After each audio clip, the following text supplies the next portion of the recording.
Robert Kesakos is your usual suspect. Welcome back to yet another live broadcast on your favorite football updates channel.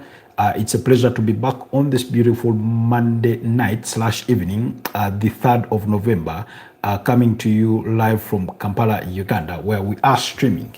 As we speak, that game between Everton and Sunderland is already into the 55th minute, and it's still goalless. As you know, Monday Night Football, it's Sunderland at home against Everton. Everton clad in their black, beautiful kits out there as usual for their away engagements. But anyways, allow me have our audios tested before we even proceed any further, just to make sure that I'm not speaking to myself, that you're all hearing what it is that I'm talking about.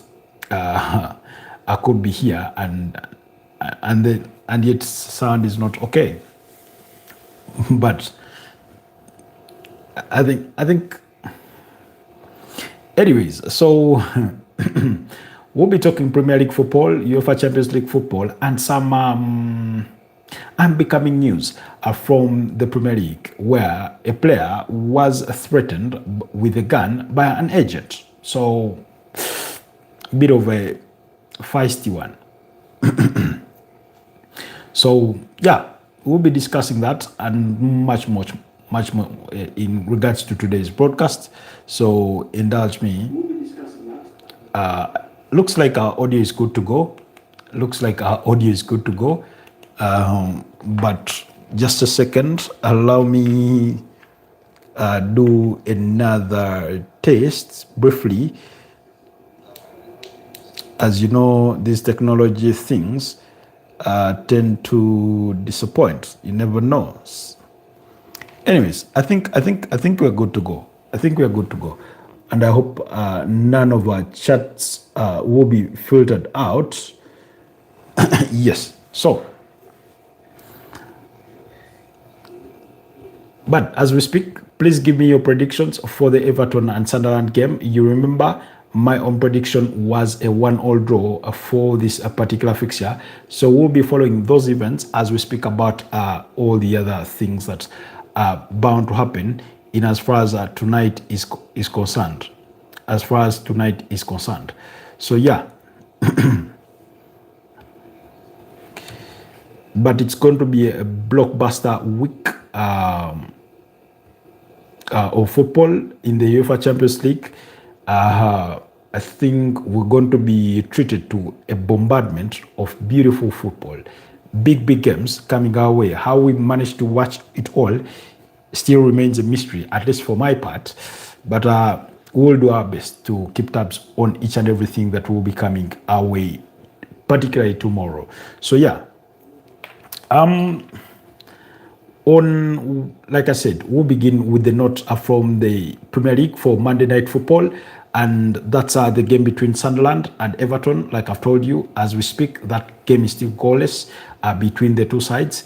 My own prediction was a 1-1 draw. I hope I'm right, because I was reviewing some of my predictions from the weekend, and I'd gotten so many. A good number of them wrong and a good number of them right, and but the wrong ones outweighed the right ones in terms of either victories or perfect scores. Some of those that we got right were Arsenal, Man City, Fulham, Brighton, and then we got disappointed, I think, by Newcastle. We got disappointed by Man United. We got disappointed by Aston Villa, so and things like that. But it's all good.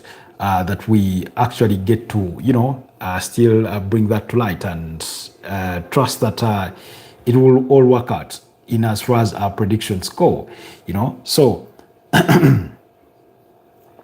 where I want us to start is by bringing you the starting 11 from the starting 11s from that game between Everton and Sunderland.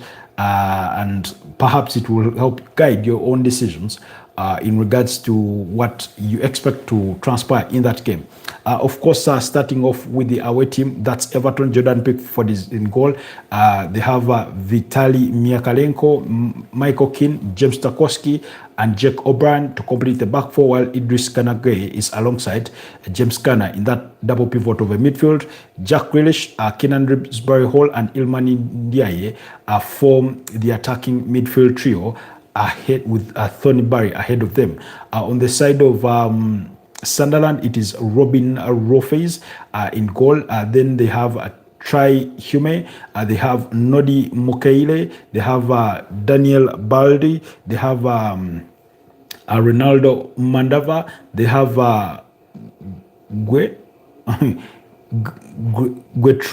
Guetrida, yeah, because they play with the back five, and then it's a 5-4-1 kind of system. Then ahead of them is Grand Xhaka, Noah Sadiq, Enzo Lifi, Bertrand Traore, and then Wilson Isido are leading the lines there for for that very unchanged Sunderland side from what we have observed following their 2-1 victory against Chelsea the previous weekend. But on the note where I want us to start from is the news coming out of the Premier League that an agent was arrested for threatening a Premier League player with a gun. And I mean, it's not every day that such news comes to light or comes about, and I'm not saying it's a good thing. I'm saying it's very unexpected, and you struggle to find what the point of contention was between a player and an agent, to the extent that the agent felt that the only way out of it, or having it his way, was to threaten that player with a gun. I mean, that's just horrible. That's just nasty, So it's a bit of a difficult one to really wrap your head around. But this is a story that was, brought henceforward, at least as per my source, by the BBC's Sam Mokbel, who said that a football agent has been arrested after allegedly threatening a Premier League player with a gun.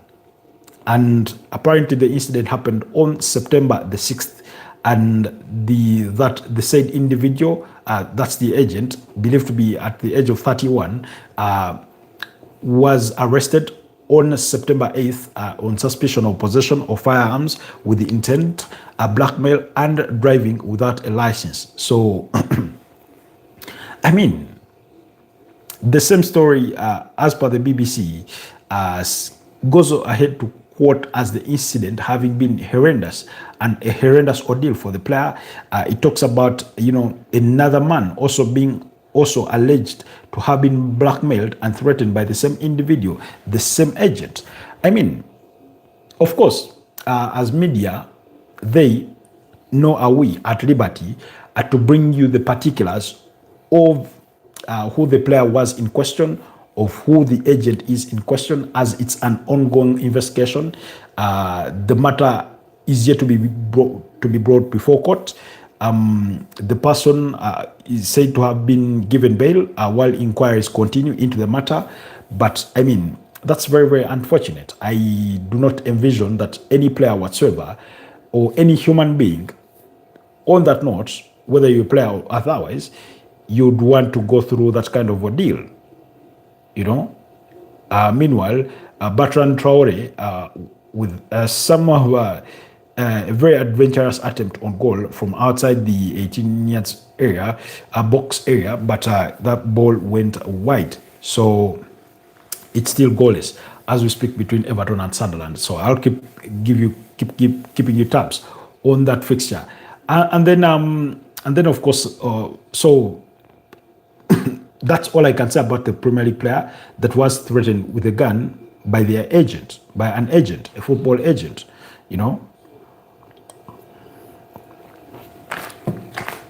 Excuse me.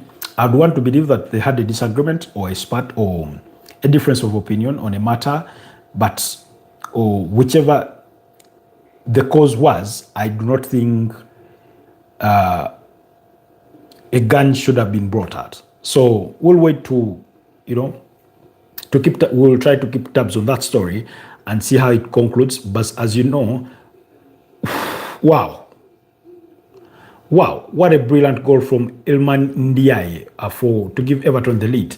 Everton are in the lead against Sunderland by goal to nil.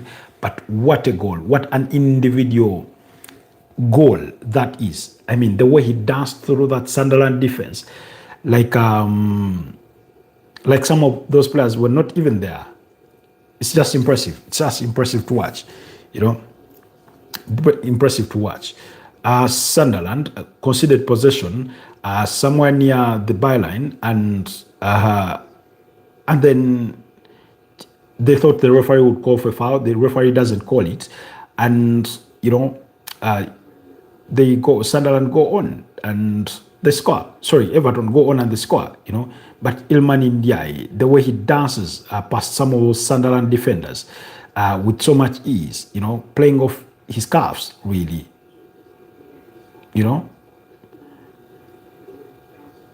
Wow. Very, very impressive.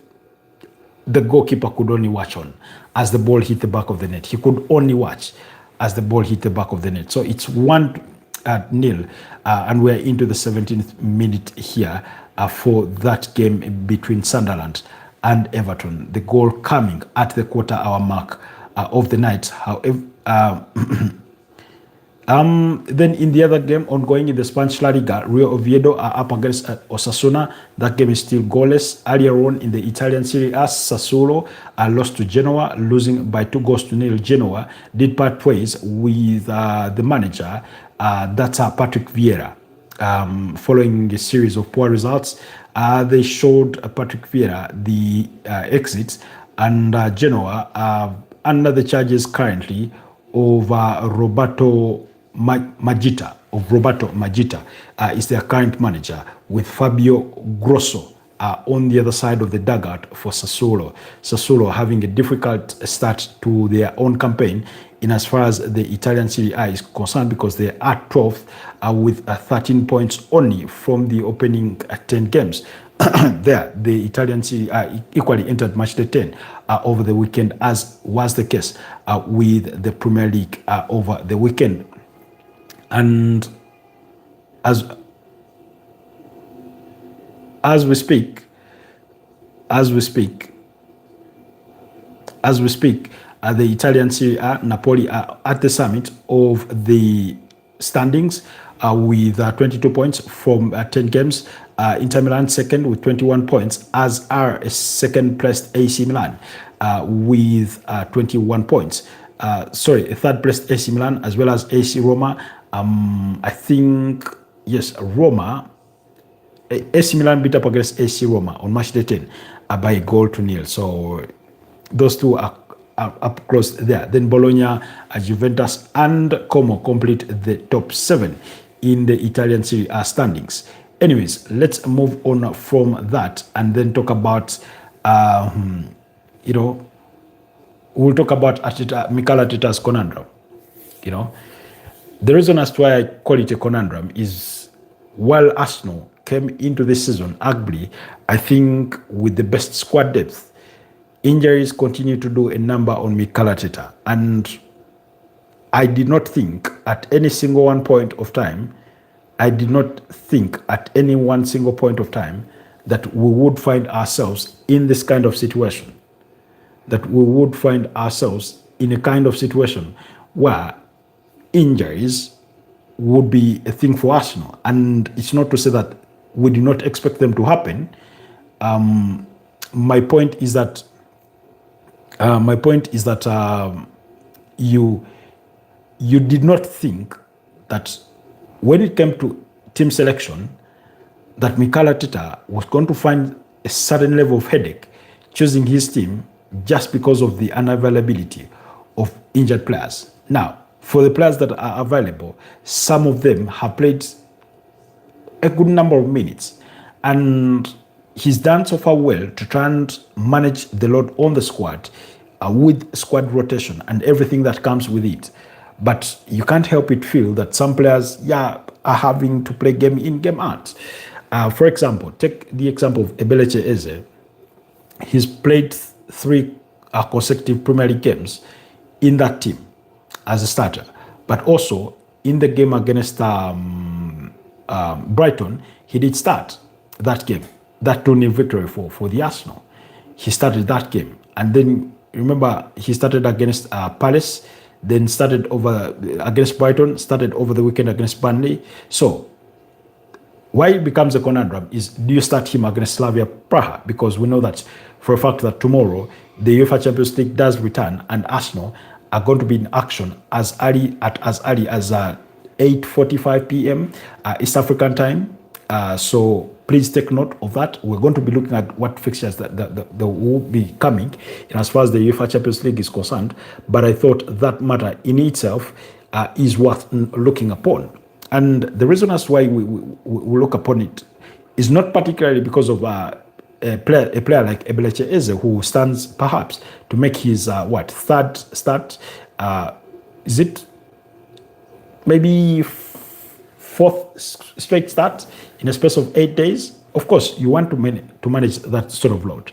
Now, like I said, the reason as why I bring it is because, particularly for tomorrow's game in the UEFA Champions League, Arsenal are going to be without Martin Zubimendi. He's absent through suspension. Then you have Victor Gyökeres, who seemed to have a niggle from the weekend. Then you did have you do have already other players that are out through injury, and that means that Mikel Arteta seems to be bound not to risk any of those players that have issues as such, to sort of preserve them and hope that they will be fully fit when they take on Sunderland over the coming weekend, because next weekend they're going to come up against this Sunderland side. It's going to be an away game for them. Sunderland get to play 2 consecutive home games. So I was looking upon it, and I'm thinking, how does Mikel Arteta assemble his team? Does he get to do rotations? Is it worth it? And I know it's worth it, but the question is, how does he go about them? If he is to make those kinds of changes, if he's to make those kinds of changes, really. So, and I thought to myself, okay, David Ryan goal, that's the expectation, that's a given. Right back, sorry, for excuse me, there's a mosquito roaming around my table. Apologies on that. Then you have this thing of you have the fullbacks, and the fullbacks, I think it's an easy pick. Ben White is okay. Amaz Lewis Kelly, good talent, no worries about that. Him, being involved in that team. Then you go to the centre back pairing, and sort of question it and wonder, if you're Mikel Arteta, do you give Gabriel Magalhaes and William Saliba a rest and go with the pairing of Christian Mosquera and Hinkap to start a game away to Slavia Praha in the UEFA Champions League? They had a bit of a nervous and shaky start in that game victory against Brighton. But like I said, I did not blame any of those players that were out on the turf. Why? Because they were a bit rusty. We're talking about players that hadn't played so many minutes. We're talking about partnerships that had hardly played with each other. So those kinds of things were bound to happen. There's bound to be a shaky start. And and I had feared for the worst, that possibly Arsenal were bound to concede a goal. They managed to walk away unscathed. But again, that tells you. So then what the options that Mikel Arteta is left with, in the absence of Martin Zubimendi, who is suspended, having accumulated 3 yellow cards in 3 Champions League games, you then have Declan Rice. Now, Declan Rice himself, should you start him against Slavia Praha, stands the risk of being suspended for the game against Bayern Munich, which Arsenal will play in the midweek immediately after the international break. That game itself against Bayern Munich will come on the backdrop of a weekend fixture against Tottenham Hotspur. So you can see how it's going to be difficult for Arsenal. So, but particularly, you want to look on it and say, if you're Mikel Arteta, Do you start with do you start with do you start with do you risk do you go on and risk Declan Rice, or you sort of say no, we won't risk him getting a yellow card and then missing the game against Bayern Munich? Or do you say, I'm going to trust that he won't pick a yellow card and then I'll play him maybe the opening 45 minutes? But at least you also trust that he has options in that midfield, because you have Christian Nogard, who we know was brought in as the backup for Martin Zubimendi in that midfield hole, So if you have if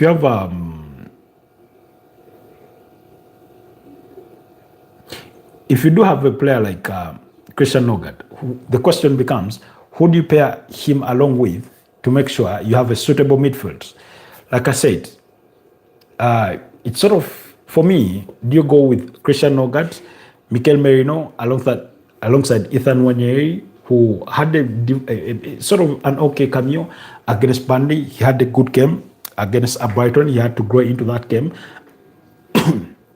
as did other Arsenal players, but he had a good game against Brighton squad. So do you go with that kind of midfield? It does feel a bit lightweight.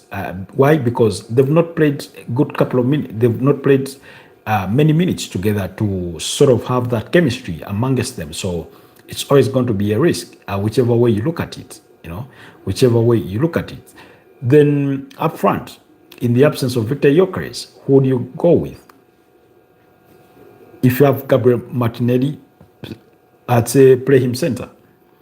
Bukayo Saka hasn't had the best of recent games, despite scoring against Brighton. He has to start. Then does Leandro Trossard start? I say, why not? So play Bukayo Saka, Gabriel Martinelli, and Leandro Trossard. But then it's that midfield where the questions are going to be, particularly because of the absence of Martin Odegaard. If he wasn't absent through injury, we wouldn't perhaps be having this kind of discussion, because perhaps we would say, okay, we're going to trust that you're going to go with Martin Odegaard alongside Ethan Nwaneri and a single pivot in Christian Nogard. So you make it more attack-minded, because Martin Odegaard is very good with the counter press. So, and then perhaps maybe you can even play Mikel Merino up front, So we'll wait and see what kind of decisions Mikel Arteta will make for his lineup tomorrow when they take on Slavia Praha. In the UEFA Champions League. But Thornbury are here missing a close opportunity to make it 2-0 for Everton. So what's there to come in as far as the UEFA Champions League is concerned tomorrow? Like I said, at 8:45 p.m., Arsenal will be up away to Slavia Praha. Napoli will be at home against Eintracht Frankfurt in the two early kickoff games. Then at 11 p.m., we will have a huge chunk of games. Very, very entertaining games, very difficult games. There's so much on the table that you wonder which one do you prioritize. And I'll start them with order of magnitude. Real Madrid, the most successful team in Europe, with their 15 UEFA Champions League titles, are going to be up against Liverpool, who are the most successful Premier League club in as far as European football is concerned, with 6 UEFA Champions League titles. So that game coming at 11 p.m. at Anfield. And we're going to talk about that in a bit, and perhaps we'll get to look at it even more in the morning, if we do chance ourselves into an engagement. So then, still in a similar breadth, you have the reigning champions of the UEFA Champions League, that's PSG, up against Germany's, I think, most successful club in as far as European football is concerned, in FC Bayern Munich. These ones last won the UEFA Champions League title, I think, in 2020 when they beat up against PSG by a goal to nil in the finals. So they do have scores to settle. They do have some scores to settle on that front. So PSG will be up against Bayern Munich. Then Atletico de Madrid will be up against Union Saint-Gilloise. Tottenham Hotspur will be at home against Copenhagen. Olympiacos will be playing at home against PSV, while Sporting CP will be away in Turin against Juventus.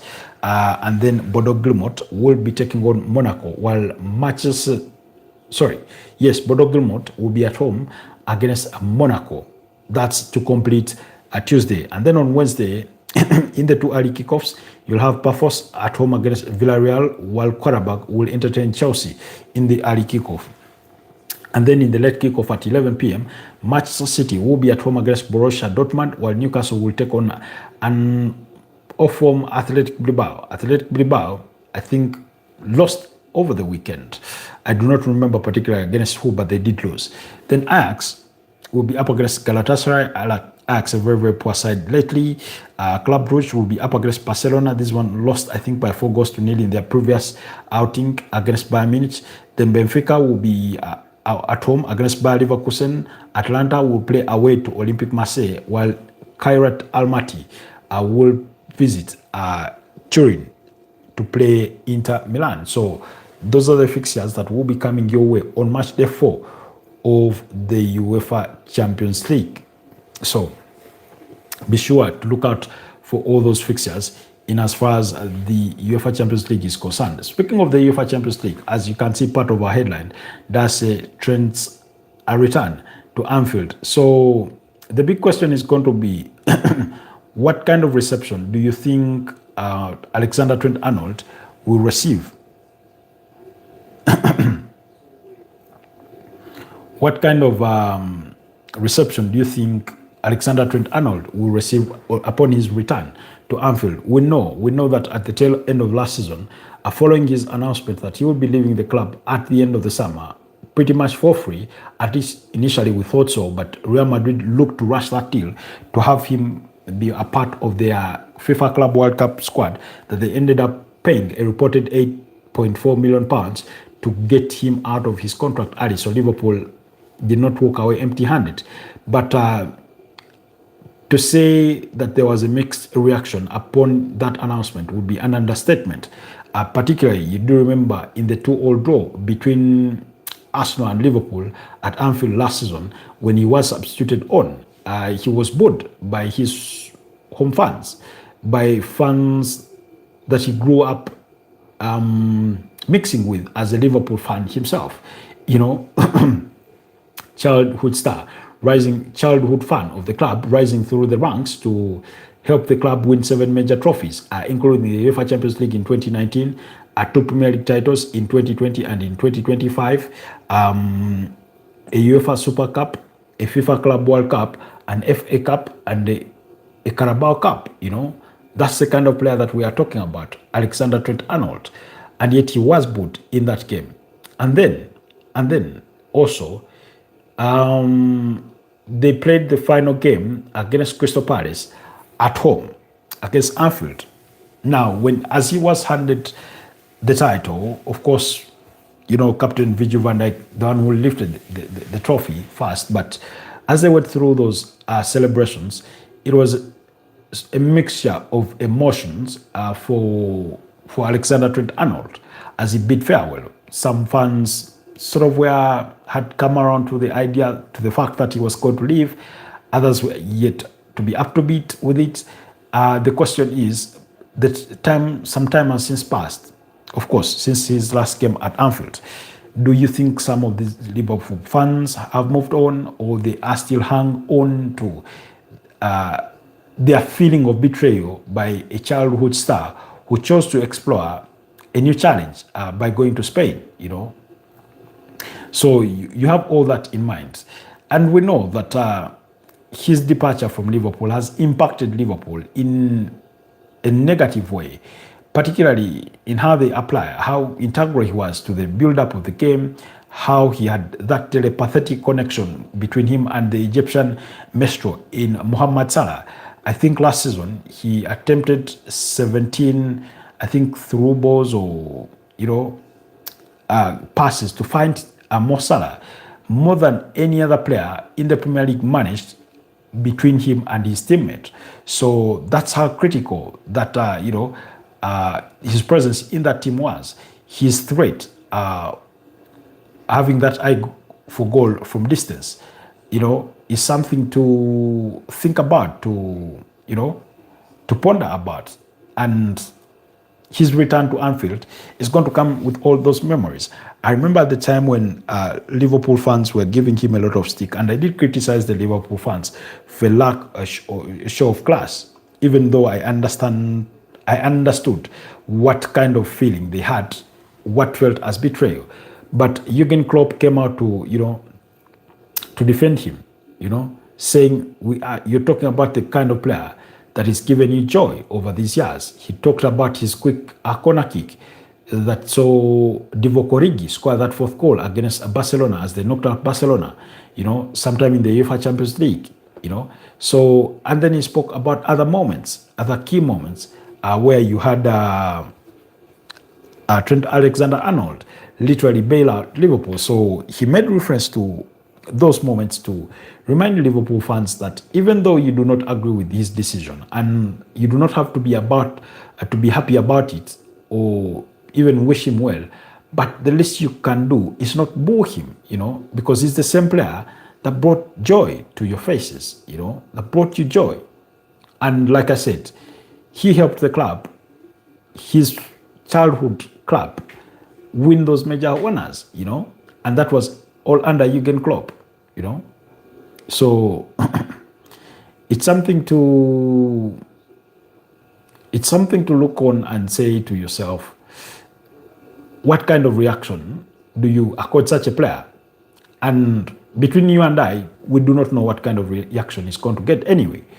All we can hope for is that he gets a better reaction than he was treated to towards the tail end of last season, when he brought it to light that he was bound to leave the club at the end of the season. So, and that saying of, locally we have a saying that where you live without quarreling is where you usually return.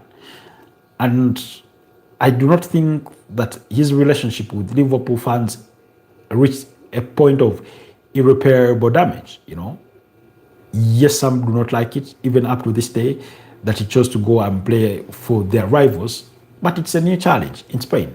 And I said this, how do you think then they would have reacted if he had left Liverpool to go join Manchester United? That would, feel like betrayal, the ultimate villain. But also, even if it hadn't been Man United, what if it had been Manchester City?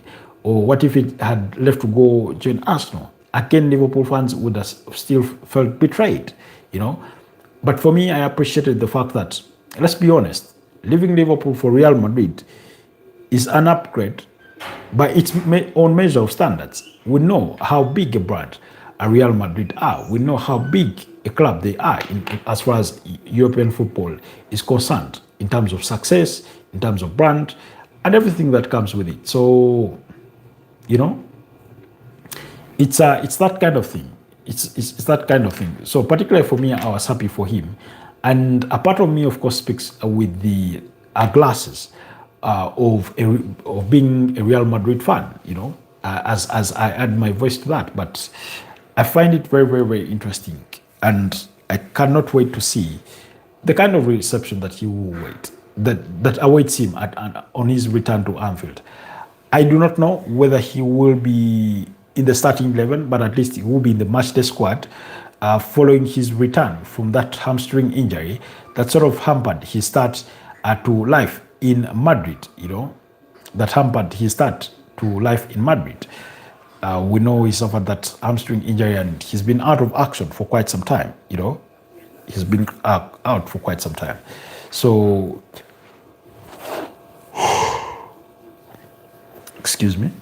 We are hoping for the best. We are hoping for the best at the moment, and we can only wait and see. So I'll try and do my best to find means of watching those two games. The game between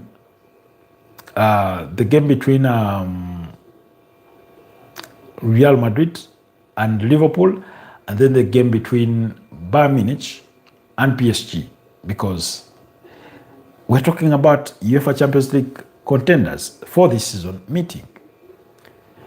All but one by their own measure of pedigree, and for PSG, the case is that they are one of the best teams, if not the best team, currently that there is in Europe,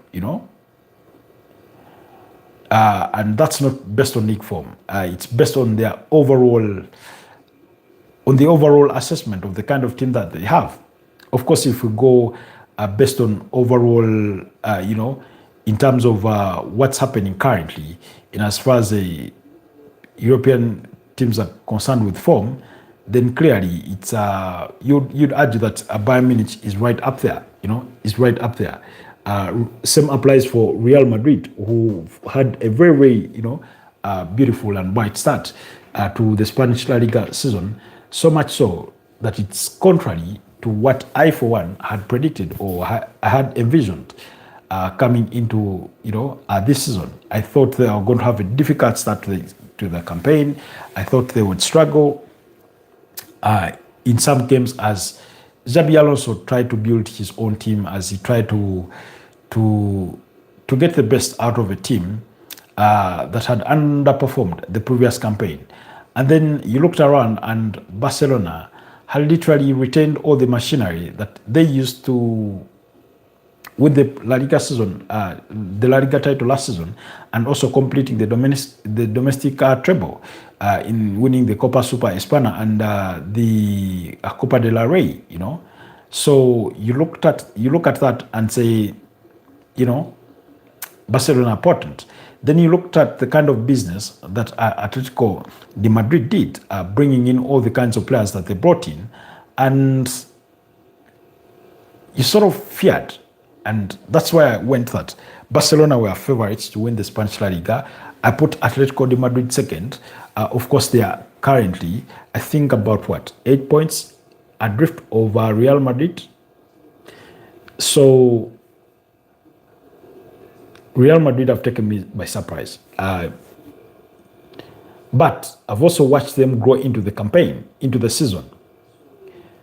From average performances, from poor performances, where they still managed to grind it out and win games, to the kinds of performances that they did put up, particularly, for example, the kind of performance that they put up against Barcelona in the El Clasico, and then against Valencia. Of course, Valencia have fallen off so far that they are not what they used to be. And for some of us that are not too old, we usually draw reference to that Valencia of around 2003, that kind of Valencia, So that's where we draw a reference when we are talking about that Valencia side. The Valencia side that was under the charges of Rafael Benitez Maudes, who guided them to, some La Liga silverware, in that regard. So you look at it that way. And again, they've gone on season in, season out, pretty much like in comparison Wolves in the Premier League, losing their best players one at a time, slowly by slowly. So you have to go back to that period. That was in 2001, 2002. They won a La Liga title. Then in 2004, they still won it. They won their 6th La Liga title. So, but they are far from that kind of team ever since then. And when you look at the last 4 campaigns, the trophies have been shared between Real Madrid and Barcelona, each taking 2, but none of the sides winning it consecutively. Hi LFC, good to have you back as always. How are you doing? How has been your Monday? We are here speaking UEFA Champions League football, Premier League and other things as we follow up on the events ongoing at the Sunderland Stadium, where Everton have been in the lead since the 15th minute of the game. they've been in that 1-0 lead thanks to that brilliant goal scored by Ilman Ndiaye. I know for you as a Liverpool fan, Everton is literally a taboo given that they are your Merseyside rivals. But yeah, we are following up on that game as well.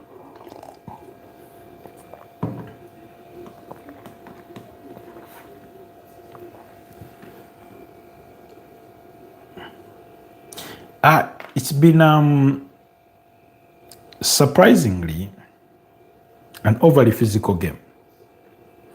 And like there have been so many riff-raff moments.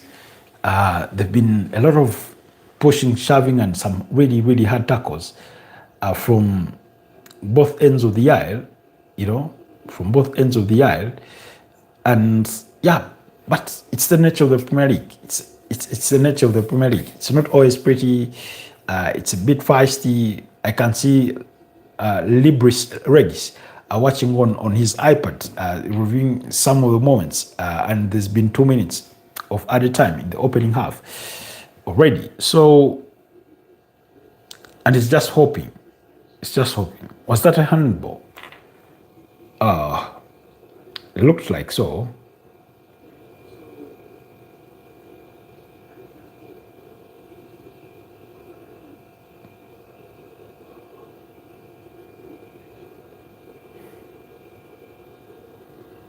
Man, you look at a 34, 35-year-old Granit Xhaka run his socks off.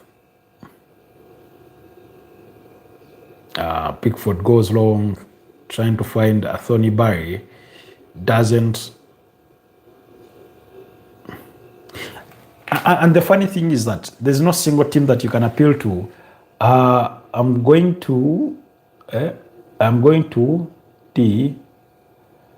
I'm suddenly gonna have to leave.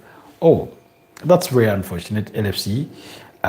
What time is it? It's let me see, 11 something here, possibly. It's 11:47 p.m. What time is it? 8:47 p.m. The night is still young for you. But yeah, it's been that kind of game. I've not felt like one team has had overall dominancy. It's not to say that Sunderland have not scored goal scoring opportunities. They've just not been as clear cut as you'd want them to be. Everton have put in the blocks in a way. They blocked their goal as though they were a Sean Dyche team. James Tarkowski or James Tarkowski, depending on how you pronounce it, Michael Keane, Miakalenko, and James in that back four.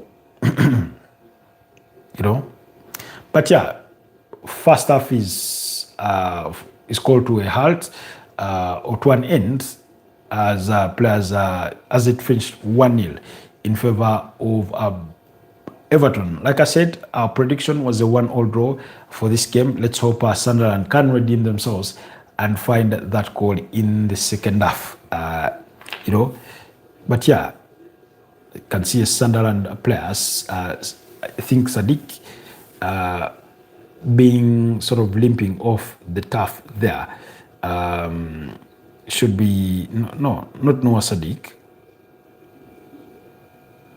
Should be Lucia, something like that.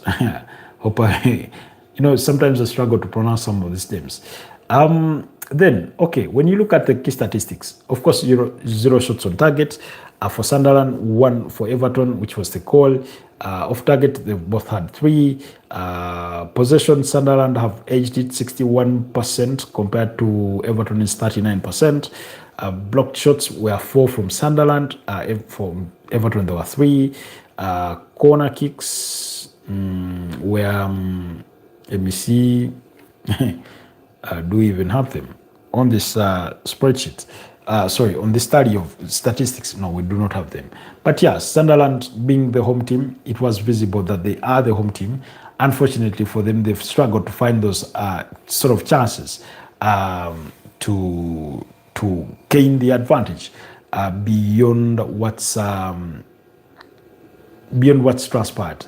they've sort of struggled to create those clear-cut chances where you'd say they were that close, because Everton really defended well.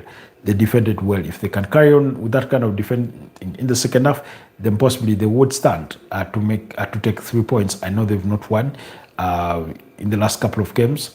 You have to go back, I think, to match the 7 or 8 to find their 2-1 victory against Crystal Palace. So to find another victory for Everton. So they need to do whatever it takes to get back to winning ways.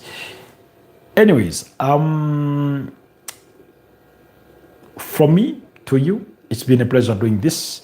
To all our new subscribers, thank you so much. To our usual suspects, to those that spare time, find time to watch as much of our content as they can, thank you so much. We do not take your love and support for granted.